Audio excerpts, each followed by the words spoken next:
Assalamu alaikum wa rahmatullahi wa barakatuhu. Today we are going to learn five basic Tajweed rules. Rule of Ghunnah letters, Qalqalah rule, mud letters, rule of Ikhfa, and rule of Izhar. So let's begin. First we have a rule of Ghunnah letters. And this rule is going to, you can apply this rule in whole Arabic language or in a whole Quran. The rule is there are two Ghunna letters, Noon and Meme. Whenever they have shut sign on them, shut sign is a kind of W sign, W shape. Whenever they have shut sign on them, we make a nasal sound. We make a sound in our nose and we keep this sound in our nose for a while as well.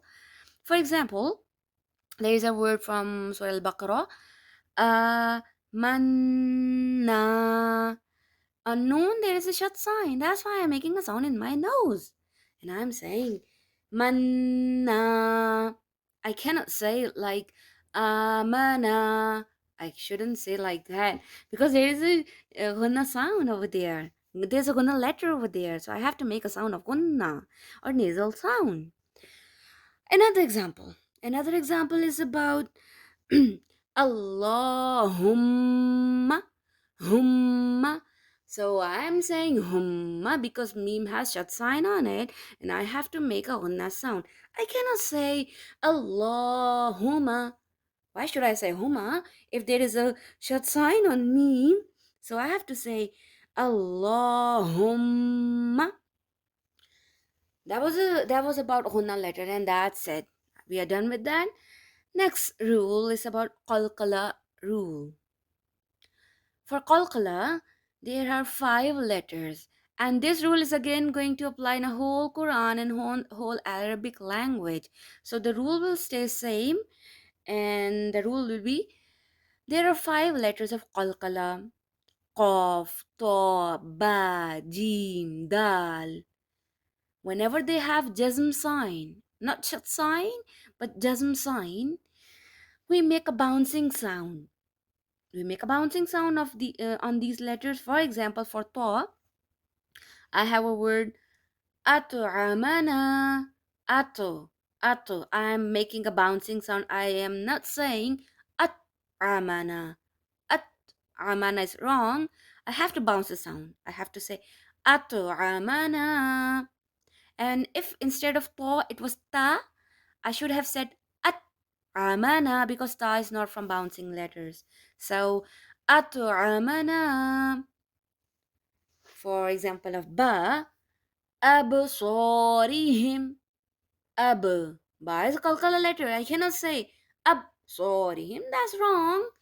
Absorihim. For example of jim, yaj'aluna. Yaj. And I'm also not saying yaja. Yaja is also wrong. So I have to just make a bouncing sound or Qalqala sound. Yaj. Yaj'aluna. And the last is dal. Ahad. In Surah Ikhlas, at the end of each ayat, there's dal, and we have to make a qalqala sound over there. For example, قل هو الله أحد. Ahad. We shouldn't say ahad. There is no bounce in ahad. We have to say ahad. One mistake people make, they make bouncing sound in other letters as well. For example, on lam, they say alhamdu. Alhamdu. Why al? Lam is not from Qalqala letters, so we must say alhamdu. And sometimes people say an'amta. An'amta. But why an? No. Noon is not a Qalqala letter, so we have to say an'amta. And the last common mistake is in Surah Ikhlas, people say qulhu. Qulhu Allah. Qullu. Lam is not a Qalqala letters. We have to say qul. Qul. Not qullu. Third rule. Third rule is about mud letters. There are three mud letters: alif, waw sakin, ya sakin. In mud letters, we stretch the sound. We do not make a Ghunnah, we do not make a Qalqalah sound, but we stretch the sound and make it longer. There is a condition why when we have to make it longer. If before alif there is sabar, letter can be any, but there must be zabar before alif, then we have to stretch the sound. For example, qala, qala. I am not saying qala and not saying qala. I am only stretching the sound of qa because qa has alif in it, and before alif there is zabar. No matter it's qaf before alif or whichever left letter, but the rule is that before alif there must be zabar sign. So that's why I'm saying qala. For example, a waw sakin or waw mad. I have example from Surah Al-Baqarah. Duna, duna. I cannot say duna. I have to stretch the sound of do because before waw sakin it's page.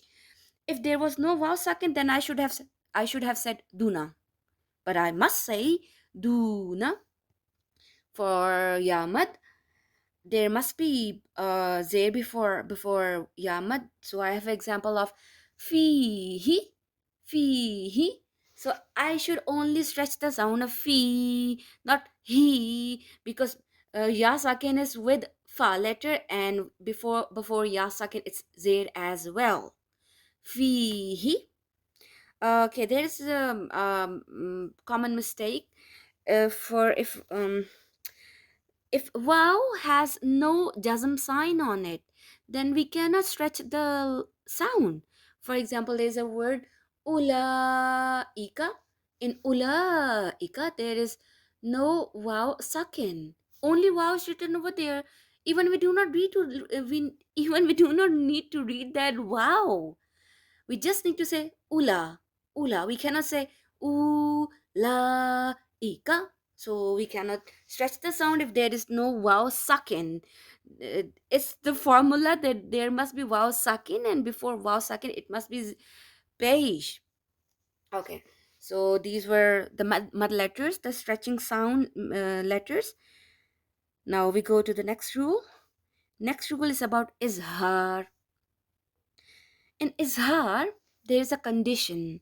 Condition is that if after tanween is do zabar, do zair, do pesh, double zabar, double zair, double pesh, or noon sakin. So if after tanween or noon sakin there is any throat letters, or we say huruf halaqi or throat letters. Throat letters are hamza, ha, ain, ghain, ha, kha. So if there is any throat letter, then we make a sound. We make a sound of tanween or noon sakin in izhar. For example, example is from Surah Al-Baqarah. I will give example of tanween. There is a word, two words, bukmun, umyun. In first word, on meme, there's tanween and it's do page, double page. And after double page, it's rain. Rain is from third letter. That's why I have to say mun and I have to say book mun yun. I shouldn't say book mun yun. I will not say like that because I have to make a sound and there is no Ghunnah, no Ikhfa, no nothing. Just make a simple sound. Book mun yun. For example of noon sakin, it's an'amta, an'amta. I shouldn't say an'amta, that's wrong. I must have to make a sound of noon sakin and I have to say simply, it's a simple rule, an'amta, an'amta.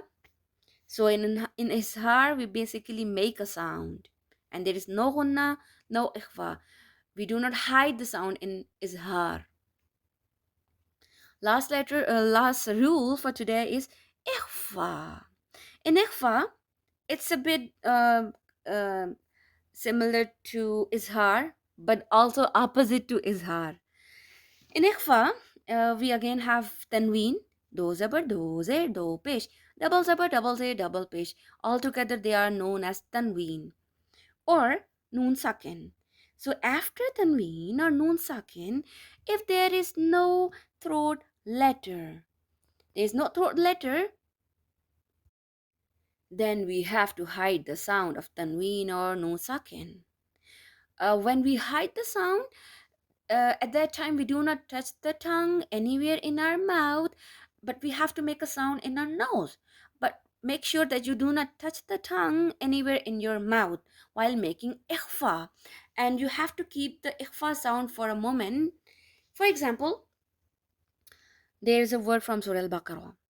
Word is yun, and the next part is fahum. On ja, there is tanween, there is do pesh, and after do pesh, fa is not from throat letter, so I have to apply the rule of ikhfa. I have to hide the sound of yun, and to hide the sound, I have to make a sound in my nose, and I will not touch my tongue anywhere in my mouth. Then I will make a sound like this: yun, yun, yun, fahum, yun, fahum. And I also have to hold the sound in my nose for a while. I shouldn't make it really quick and say yun, fahum. No, yun, fahum is also wrong. I have to hold the sound of ikhfa in my nose by saying yun, fahum. For example, of nun sakin for ikhfa, there's a word an or unzila, but I cannot say unzila. I have to hide the sound of nun sakin, because after nun sakin, za is not from throat letters. Throat letters were hamza, ha, ain, ha, ghain, kha, but za is not from throat letters.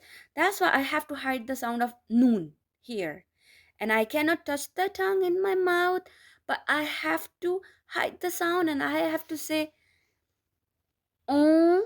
I'm making a sound in my nose. I'm not touching my tongue anywhere in my mouth, and I'm holding the sound of ikhfa, and I'm saying oh, zila, oh, zila. So in ikhfa, basically we hide the sound. So we are done with 5 basic tajweed rules. There are many more tajweed rules, but we have just done 5 basic tajweed rules.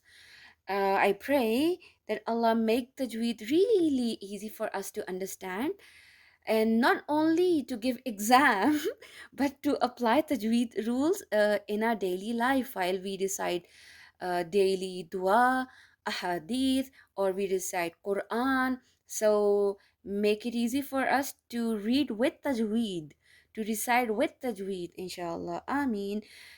If you still have any confusion, don't hesitate to ask me. Assalamu alaikum wa rahmatullahi wa barakatuhu.